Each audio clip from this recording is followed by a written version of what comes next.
Hey, we are here with Mike, the cruise director of the newest and largest ocean liner cruise ship at sea. Thank you so much for giving us a few minutes. Oh, you're welcome. If you could just tell our viewers briefly where you're from and how long you've been with Royal. Sure, I've been with Royal since 2007, off and on, and I'm from a small little town called Cambridge, Ontario, Canada, which is about 40 minutes west of the city of Toronto. And what other cruise ships have you worked on? Oh my gosh, it might be easier to peg which ones I haven't worked on. I started my Royal Caribbean career in 2007 on Sovereign of the Seas. I very quickly went to Adventure, and then I went to Serenade in Alaska, and then I went to Voyager, and then it was Liberty, and then it was Oasis of the Seas. I took a small break from 2011 to 2017, came back, did Brilliance, Grandeur, Symphony, Freedom, Odyssey, and now here. Like I said, probably easier to say which ones I don't know, haven't how do you remember all of them? So, okay, you might not like the age question, but men can get by with this. How old were you when you started with Royal? With Royal Caribbean, oh gosh, I started in the cruise industry when I was 22, and I'm now 44. So I think I came over when I was about 27, 28 years old. Excellent. So what educational background did you have if you could recommend to someone who wants to be a cruise director one day? Yeah, sure. So the path to become a cruise director is not one that's set in stone. A lot of people would think, oh, it's going to be cruise staff, and then you go activities manager, and then you go into cruise director. However, we are promoting people from sports manager to cruise director, from adventure ocean manager to cruise director. So everybody comes from a different background. Jimmy Rhodes was a dancer. A lot of our cruise directors were DJs, I think, because of the energy level, the ability to public speak, to form a crowd and control a crowd, if you will. The ups and the downs and everything that goes with that. So I started as a DJ. I DJ'd my way through college to pay all the bills, and came on board a cruise ship. Said I was going to do one contract, and ended up 22 years later. So much for one contract. Yeah, that's the problem with cruising, is it becomes very addictive. It's a very addictive lifestyle, us to be able to go and travel to see different places around the world. And this becomes a family, like a huge family with all the international based crew. Based on that, I just want to plug in one thing. There's a lot of tension going on the other part of the world, but the people who are having beers in the crew bar are the Russians and the Ukrainians are doing it together. Excellent. So it's, we are one big family on board. Doesn't matter where you're from, we all get along, and that's, I wish we could share that with the world. Definitely. So what would you say are some of your duties that passengers would be most surprised to learn about? Yeah, I look after the cleaning of the toilets on deck 3 and sometimes on deck 2. No, it's, a lot of people think the cruise director is just on stage, having a good time, sipping champagne, hanging out with the ladies, hosting the show. But I don't drink champagne, and that's the truth. That's the truth. No. But what we do, what you see, especially on an Oasis class ship, is like 10%. Most of our stuff is administrative stuff. 90% behind the scenes is what we do. You get to see us for just a very small, so we try and be everywhere we can.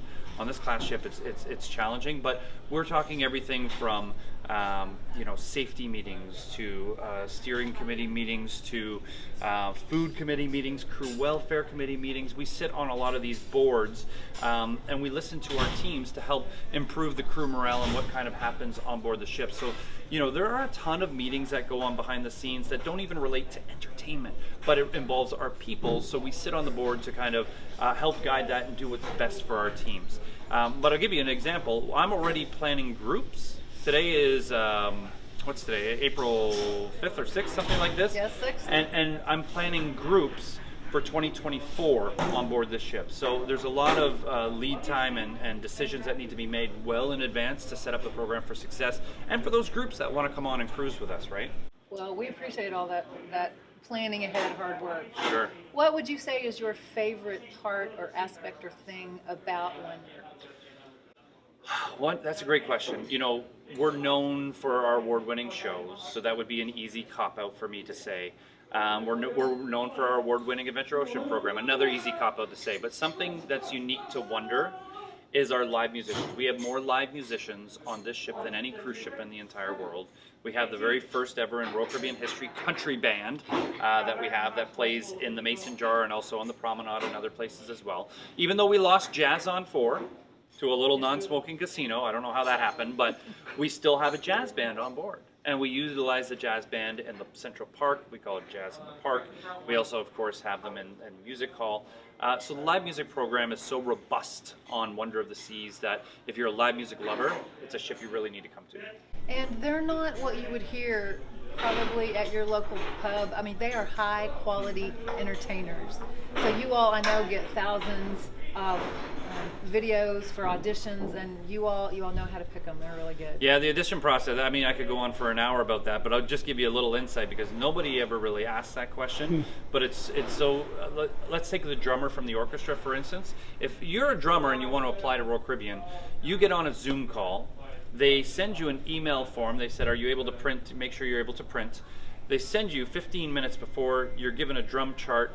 You look it over and you're expected to play down. That is your audition because you have to be able to sight read. We only have, a certain amount of time availability in the theater to be able to do this. And shows change. And we need to put this show in. Well, you don't have 4 hours to learn it. Let's go.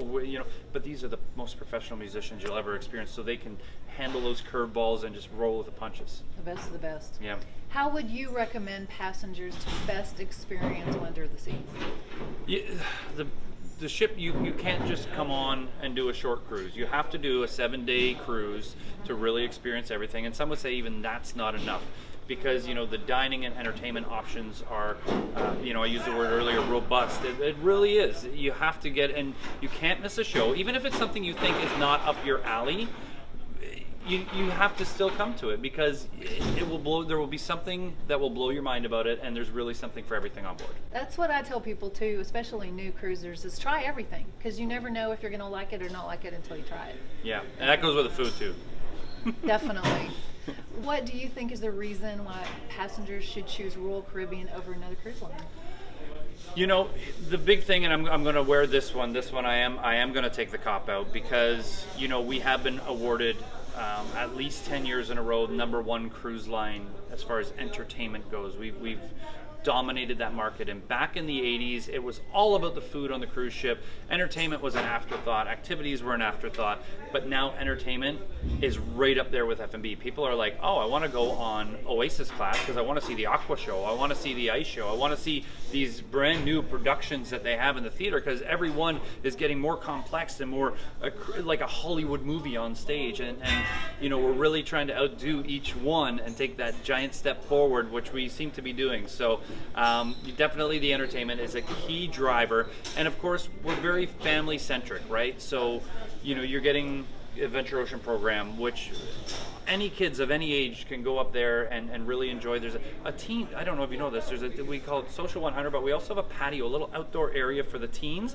that has their own jacuzzi. I saw that today. They had the sign, 13 to 17. Yep, only. and they only can get in by tapping their card. So if you went up there to tap your card, it wouldn't open it, just the teens. No old people allowed.